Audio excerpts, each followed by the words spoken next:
además, también porque en un texto que ya tiene una forma, que no pasa con los ensayos donde esos textos no existen, como pasaba con las de Boris, mucho, con las de Bartís también.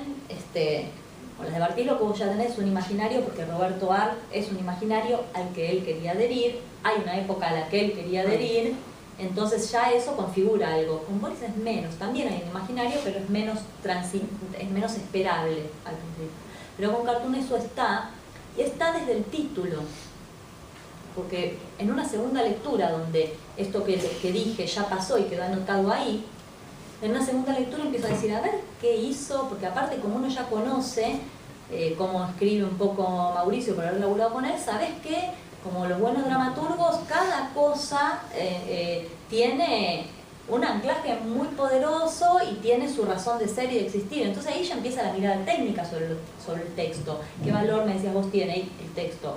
Entonces volvemos a la primera pregunta. Y en este caso un montón, ya una dramaturgia en este caso, no tanto como los textos poéticos que hablábamos antes. ¿Sigo o me estoy convirtiendo en otra cosa? Está muy bien, sigo, ¿Se te puede preguntar algo? Sí, claro, para si yo tomo algo. Una cosa que dijiste al principio como que se va alejando, entonces quiero volver a eso. Dijiste algo que me pareció de una precisión absoluta, y es que Mauricio Cartún, en realidad la palabra en él no es fundante. Lo que no, es Mauricio Cartún es fundante. Yo te entendí porque la imagen es fundante, la imagen que viene de la palabra, claro, o que viene por claro, eso es lo que fundante. Hasta eso yo puedo refundar algunas cuestiones, claro, porque siempre ponemos algo allí, pero claro, es fundante. No, perfecto, no, porque la palabra como plástica es fundante, entonces en tu relación de artista plástica, claro, eso es lo que yo quería aclarar, porque a mí también me parece que es fundante, pero es fundante como plástica más que como sintaxis o como lingüística en el fondo, ¿no? Y entonces, ¿cuál es la relación, tu relación como artista plástica con esa doble condición del texto de Cartún, que es la plástica y la palabra, casi objetual como palabra? Bueno, mira, es que el tema está, por ahí es que está bueno que diga esto yo no me siento una artista plástica. Está bien. De hecho, durante algunos años transité las situaciones del ser un artista visual o plástico, generando obra que no tenía que ver con el teatro, y estuvo muy interesante. Fue a partir de una beca Antorchas que me gané, que trabajé en el taller de Sergio Bazán, y hice algunas obras que tuvieron su importancia para mí, que fueron muy bien recibidas, estuvo bueno. Sin embargo, son lugares por los que yo paso, pero no me siento específicamente eso, sobre todo por el lugar de donde vengo. Por eso yo digo, todos los aspectos visuales para mí son importantes, trabajo con eso, pero es como si yo te dijera, y esto no es algo egocéntrico, pero como lo digo hago vestuario y escenografía porque me encanta y me siento muy cómoda haciéndolo, y siempre he fluido muy bien ahí, y a veces digo contenta, qué suerte que tuve en algunos aspectos, qué bien que me di cuenta que acá soy feliz, porque de verdad soy feliz. Y cuando actuaba me sentía más tensa, aunque tenía momentos intensos y felices, tenía momentos que me producían gran dolor y no me lo soportaba, y la exposición me ponía loca y quería insultar a los espectadores. Entonces esto no está bueno. Pero casi como lo contás o cómo desarrollás el proceso de tu participación en los ensayos y en la obra, sos una actriz más. Una actante. Alguien que es una parte... Entonces, por eso digo, como vengo de producir vestuario y escenografía y de aprenderlo ahí, de aprenderlo en los ensayos, porque yo empiezo a estudiar, como si te dijera, algunos años después de hacer varios trabajos. Empiezo a estudiar específicamente, me formo con Gastón Breyer y me voy a la Escuela Saulo Benavente y tomo cursos particulares, estudio con Calmet de Cenotecnia, pero en realidad mi formación es como fotógrafa y como actriz inicial. Y con eso, por eso también la fotografía fue muy importante para mí, y hasta hoy, y está siempre muy cerca mío, incluso como procedimiento, y sobre todo porque me salvó. No sé qué estaba hablando de lo de Cartún y ahora retomamos, pero si quieren meto esto. Sí, genial. Si después nada se acuerda. No, la primera pregunta apuntaba a qué pensabas del autor teatral. En realidad no era tan inocente esa pregunta, porque tiene que ver con eso, como con un poderío de la participación, es decir, con reivindicar. Es decir, no hay un autor, hay muchos autores en los procesos del teatro. Bueno, por eso era un poco eso, digamos, como que a veces lo que pasa es que también tenemos como una mirada un poco más viciada y pensamos que la autora es el dramaturgo que escribió una obra y después se la dio un director que la montó. Bueno, pero que esas primeras experiencias mías y yo después donde más me playé tiene que ver con... de un equipo que hay una autoría compartida, digamos. Sí. Alguien hace la dramaturgia luego, pues está mirando y está muy pensando y muchas horas trabajando mientras el actor produce sus intensidades, sus momentos, sus signos, toda su poética puesta ahí. Hay alguien que en paralelo está mirando con la misma intensidad que él, tratando de ver todas esas cosas que suceden, qué es lo que están diciendo, qué es lo que están armando, y luego entre todos también se va hablando y se va viendo cómo se va construyendo eso. Pero alguien está mirando, por eso muchas veces la creación es colectiva y hay un dramaturgo, porque hay alguien que está trabajando eso, como hay un vestuarista. ¿Qué es lo que yo iba a decir? Digo, yo podría ocupar otras áreas si quisiera. Me sentiría capacitada para hacerlo. Como que no me siento por fuera de las otras áreas, ni son áreas que no han sido sentidas o pensadas por mí, o estudiadas, o incluso en algunos momentos atravesadas.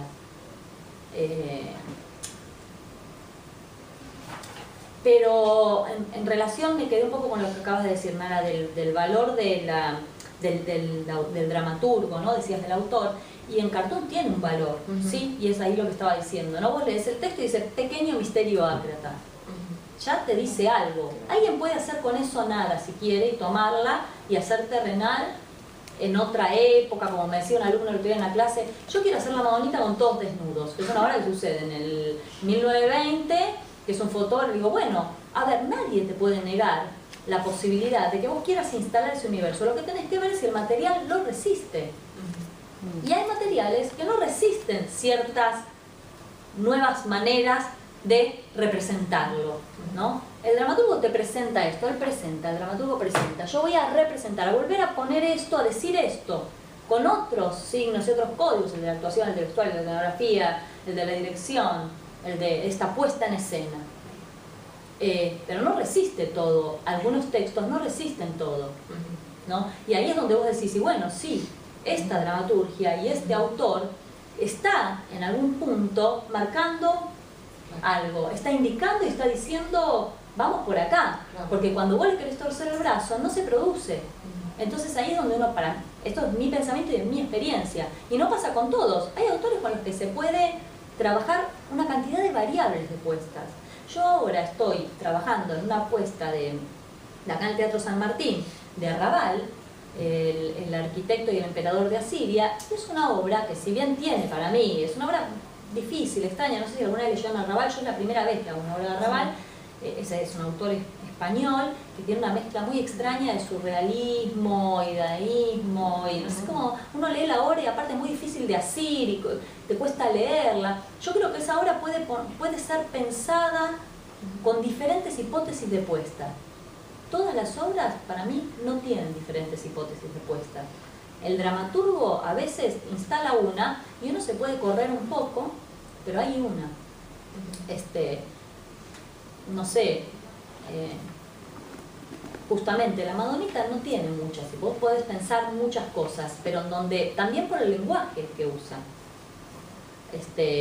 Cartoon, ¿no? Digo, también él desde cada una de las palabras, que muchas de ellas tienen, son palabras muy, no es vieja, no son de esta época, no son de este tiempo, son palabras de más atrás, que ya remiten a un imaginario que uno podría pensar en trasladarlas a otro contexto. Habría que poner a prueba qué pasa con eso, y algunas situaciones que tienen que ver con cuestiones de una época que no te permiten, qué sé yo. El otro día no sé con quién hablaba de esto y citábamos, por ejemplo, decíamos el padre de Strindberg. Bueno, hoy en día en el padre se duda de la paternidad de él. En ese momento no había estudios de ADN. Hoy en día con el estudio de ADN, esa obra habría que repensar de qué manera se cree que no podemos verificar la paternidad de él. Haces un estudio de ADN y se terminó el problema. pienso que las obras y que las dramaturgias, y en ese caso entonces un autor, tiene un valor en relación a lo que propone que se va a contar. Las formas pueden ser distintas en algunos casos, pero encierran su hipótesis de puesta y algunos autores son más rotundos que otros. Bueno, y quería que contaras un poco cómo es diseñar para la danza. Por ejemplo, has trabajado con Pablo Rothenberg y también con el grupo Kraft en casi todos sus montajes. Y en relación a esta pregunta, ¿cómo es cuando el vestuario desaparece? ¿Cómo es también pensar eso como diseñadora? Por ejemplo, en la idea fija, ¿no? Contaras un poco de eso.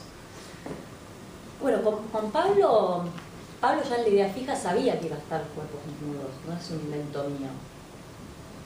Pero también quería vestuario, de hecho aparece vestuario a su vez, ¿no? Ya después él en la Wagner, que se les recomiendo que lo van a reponer, que vayan a ver ese material porque es una bomba, es muy interesante, es muy intenso y muy fuerte, pero está buenísimo. Ahí están todos desnudos completamente. Churba está haciendo el vestuario y lo dejó poner unas batitas al final. Si uno va a decir, ¿dónde está el vestuario de Churba? No te encuentras con él. No, ahí ya había. En danza, voy a empezar a hablar como de algo general y podemos luego ir a lo particular. Vos trabajás, sobre todo viendo ensayos, decimos siempre, ¿no? Pero en realidad eso es relativo. Porque uno trabaja mirando los ensayos, hablando con el coreógrafo, que te cuenta las 800.000 imágenes con las que por ahí empieza algunos ensayos. Muy probablemente, y con Pablo pasa mucho, porque además él es músico, hay música, en general él trabaja con músicas diversas, mezcla cosas pop con músicas clásicas, muy refinado en la elección que hace siempre para mí de la música que elige, de cómo esa música, para mí en general lo que me pasa mucho con Pablo es la música que él elige, hay algo de la dramaturgia que se impone en la escena que tiene que ver con los temas que él elige, aunque al principio estén, y me pasa con él cuando los escucho, mucho. Esto ya tiene más que ver por ahí con la manera intuitiva en la que uno empieza a percibir el trabajo del otro. Entonces, ¿por qué vos escuchás esa música y más allá de que uno pueda investigar a cada uno de esos movimientos,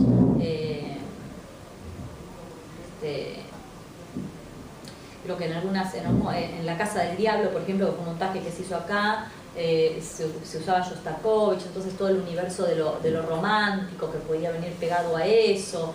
Entonces vos empezás como a investigar un poco qué hay pegado alrededor de esas canciones para empezar a tener como un corpus de imágenes, mientras que vas también hablando con el coreógrafo de las cosas que él va planteando y por qué esos momentos, pero también vas viendo lo que pasa en los ensayos, cómo son esos movimientos, porque digo, no son los mismos movimientos que hace Pablo Rothenberg que los que hace el grupo Kraft, no tienen la misma dinámica, ni dicen ni significan lo mismo, narran esos cuerpos cosas muy distintas. Entonces yo trabajo bastante sobre impresiones, sobre cómo me impresionan a mí esas cosas, más allá de lo que voy hablando con él que va nutriendo. También en las obras de danza circulan textualidades, vuelve el valor de la palabra está siempre, ¿no? El texto sería lo que está siempre en realidad, el texto como lo que le llamaban, hay un libro de Eugenio Barba que es muy lindo que habla del texto como tejido, como trama, ¿no?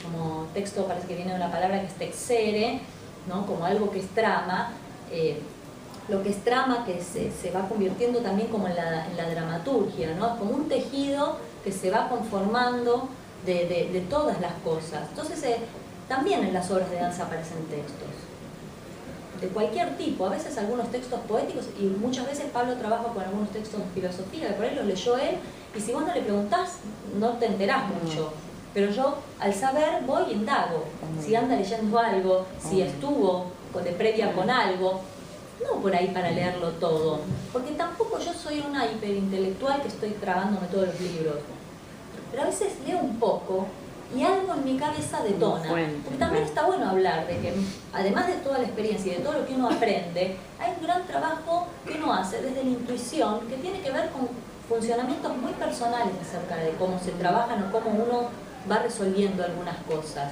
que tiene que ver con lo creativo, ¿no? Y con el grupo Kraft sobre todo al principio, en Mendiolaza era distinto, porque eran menos abstractos que Pablo Rothenberg. Porque ellos, por ejemplo, en Mendiolaza ya traían todo el universo del cuarteto y es más teatral y de un club, por lo menos en esos inicios. Después también ellos fueron como variando, ¿no? Los personajes de un club en Córdoba, en su adolescencia. Entonces le dicen, club en Córdoba, ¿cuándo? ¿No? Empezás a preguntarlo, ¿no? En materiales y en la adolescencia. ¿Cuál es la adolescencia de ustedes? ¿En qué año? En los 90. Entonces vas trabajando con eso y también con la música que se produce. Y en este caso, que yo no hacía la escenografía, también con la escenografía que va trazando el otro. Pero no obras como la de Pablo Rothenberg, o por ahí también he elaborado con Valeria Kovalov, que por ahí tienen mayor nivel de abstracción en algunas cuestiones. Lo que se hace desde el movimiento en la danza contemporánea y desde el cuerpo y las energías que se manejan y la forma en la que ese cuerpo tiene una dinámica y una fuerza, eso tiene mucho significado, ¿no? Incluso en su propia forma abstracta. Entonces ahí no te queda otra que estar, mirar y luego lo que pasa espacialmente entre esos varios cuerpos en el espacio, porque a veces no se está contando específicamente algo, como podría pasar en Mendiolaza o incluso acá en La Casa del Diablo, que fue otro montaje de Pablo Rothenberg, que había algo más, pero la posición de los cuerpos en el espacio está diciendo algo. Son todas las cuestiones, estas que estoy diciendo, de las que yo me agarro para poder proponer un vestuario. Porque inclusive la danza, en general, no se pregunta una época nunca. Hay que agarrarlo contra la pared para decirle, ¿por qué estamos siempre contemporáneos? ¿Por qué no ir para atrás? Hubo una época donde la danza yo laburé con Mariana Belotto en una época, hace como varios años atrás, porque había como toda una onda de los 40, de los 50, también Pina Bausch trajo esas cenahuitas y esos vestidos de fiesta, pero después de que todo eso pasó, empezó lo contemporáneo, ¿no? La capucha y el pantalón. Hablo de esto un poco con respecto a la danza porque lo hablamos bastante donde doy clases a bailarines en la Luna de Danza, que es este tema, ¿no? De pensar el vestuario, por qué siempre estamos parados en este universo tan contemporáneo, me incluyo, pudiendo preguntarnos si las cuestiones de las que estamos hablando no podrían estar pasadas por otras estéticas también, como prueba, como experimentación también para salir un poco de las imágenes tan recurrentes, porque mi sensación, y siempre me estoy incluyendo en todo, es que estamos como repitiendo un corpus de imágenes y no estamos pudiendo salir de ahí. Entonces se empieza a tornar aburrido, así de simple, porque también hay una función donde un espectáculo debe convocarte a pensar cosas y entretenerte, además de cualquier situación de reflexión que proponga sobre otras cuestiones.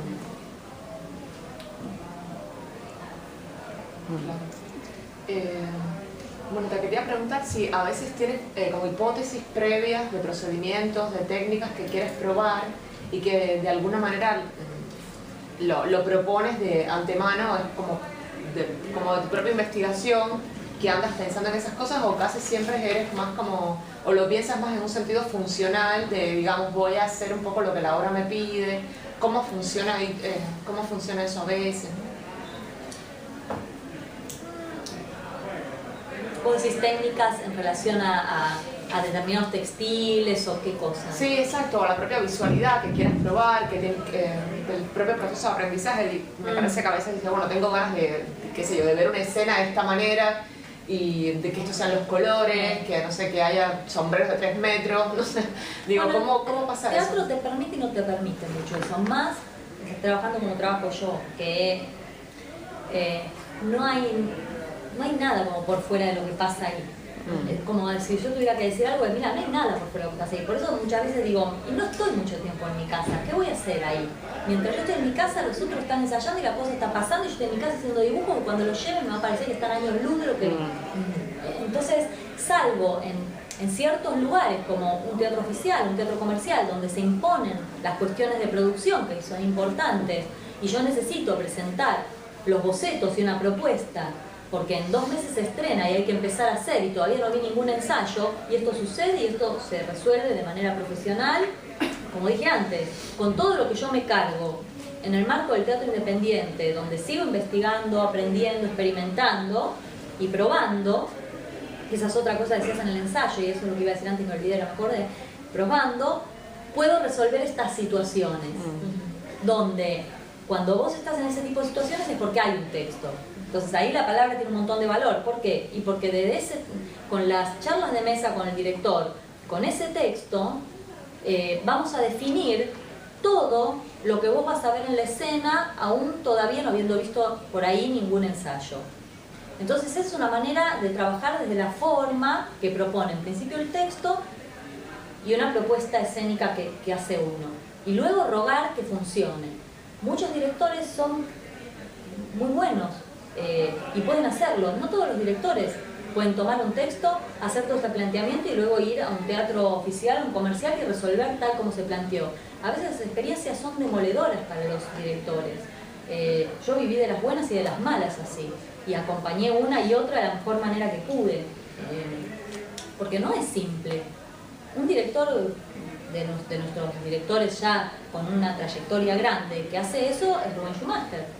Rubén Schumacher toma una obra de una gran complejidad, estudia esa obra, arma con su escenógrafo, que en general trabaja mucho con Jorge Ferrari, una propuesta, y sin ningún tipo de problemas pone esa obra, por ejemplo, un Galileo Galilei de 3 horas y media, con 2 intervalos en la Martín Coronado, y la obra fluye como tiene que fluir, porque él sabe hacer ese trabajo, toma una buena obra y lo hace.